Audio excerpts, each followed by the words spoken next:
Hyderabad metro రైలును take over చేసుకునే దిశగా తెలంగాణ ప్రభుత్వం వేగంగా అడుగులు వేస్తోంది. ఈ ఆర్థిక సంవత్సరం ముగిసేలోపు అంటే మార్చి నాటికి మెట్రోను ప్రభుత్వ ఆధీనంలోకి తీసుకునేలా ప్రక్రియను వేగవంతం చేసింది.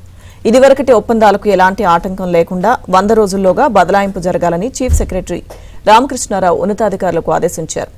టేక్ ఓవర్ పూర్తయిన తర్వాత మెట్రో నిర్వహణ, ఆపరేషన్స్, మెయింటెనెన్స్ కు సంబంధించి కొత్త ప్రతిపాదనలు రూపొందించాలని Hyderabad metro rail limited MD Sarfaraz కు సీఎస్ సూచించారు.